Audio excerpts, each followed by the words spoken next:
Yan mga master, so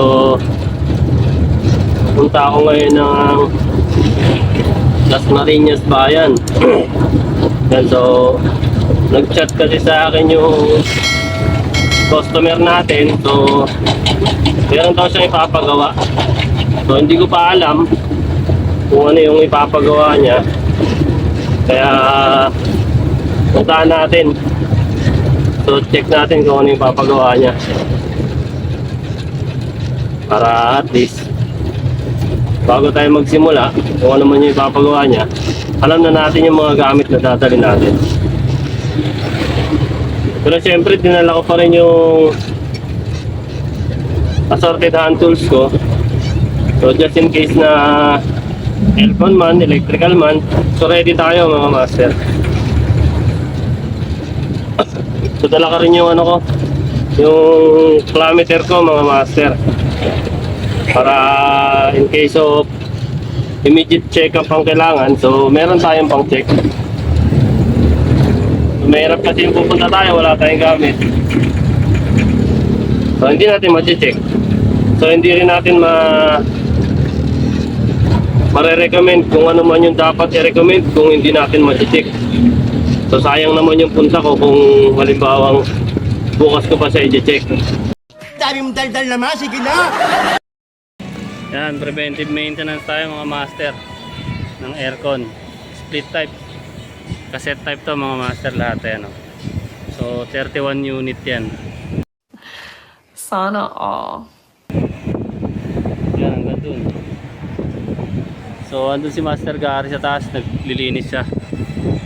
Yan, tapos yung ibang unit merong mga problema. So yung iba hindi gumagana yung ano, condenser fan motor niya, so for troubleshooting.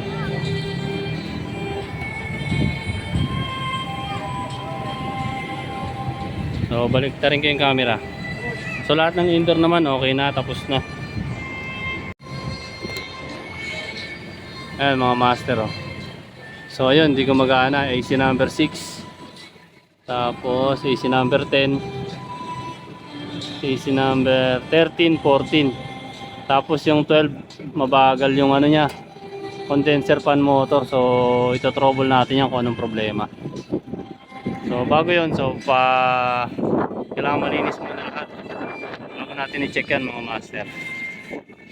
Yan, mamaya ikutan ko yung sa ano, sa indoor unit niya. So lahat nalinis naman na yun mga master eh. So hindi ko lang na videoan, medyo busy tayo eh. Ayan. Ayan mga master, so nandito na tayo. So may kakargahan tayo ditong ano, 5 unit ng aircon mga master. So Gray brand. Ayan, so ayan siya. So mapapansin nyo, dry na dry yung suction line nya at saka discharge line. Tapos syempre hindi gumagana yung outdoor fan tsaka compressor mga master. Ito yung breaker nya, so naka-on yan mga master. So yung indoor nya gumagana yan. Kaya lang, so syempre yung outdoor hindi pa gumagana. Tapos nung chinek namin to, so nagkalik siya sa may flare nut nya, dun banda sa may orifice, yung flare nut na dugtungan ng indoor to outdoor mga master. So cassette type tong aircon na to eh. Yan, so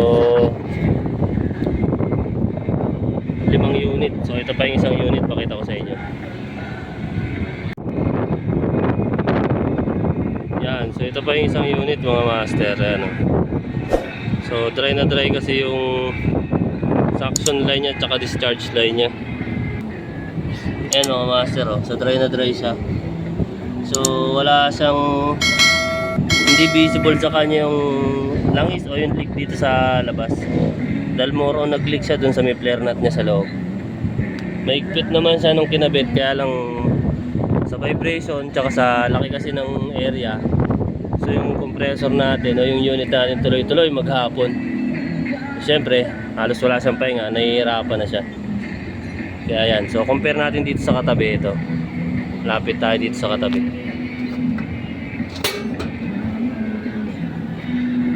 Mapapansin nyo yung difference niya. So ito, umaandar to mga master. Nagmo-moist din to. Ayan o. Yan, so balitaan ko kayo mamaya mga master. So yun po pala yung isa. Oh. So dry din yan. Ayan o. So dry na dry yung ano niya, suction line. So mamaya, balitaan ko kayo. Na mga master, update tayo. Okay na yan. So nagmo-moist na sa lahat halos. Ayan o. Ganda na yung moisture. Kuhain ko lang muna yung charger ko. Monitor natin yung amperahe mga master.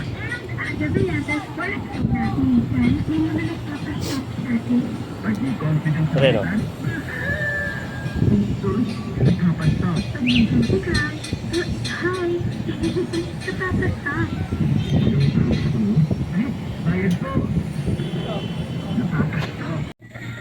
Ayan na mga master. So maganda na yung moisture nya oh.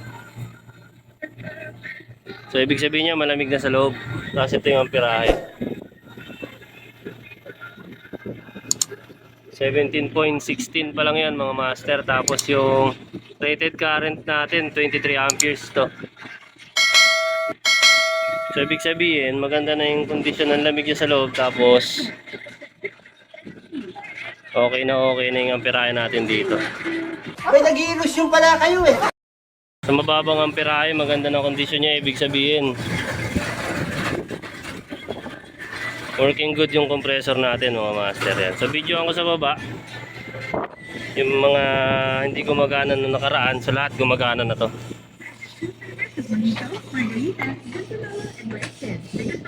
Yan mga master, lahat ng outdoor nyan gumagana na. So working na lahat ng compressor.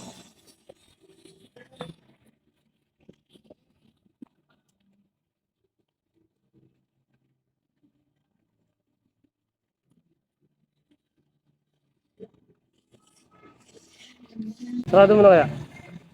Sinasara eh. Ito pa oh. Hindi naman ako pumunta dyan eh.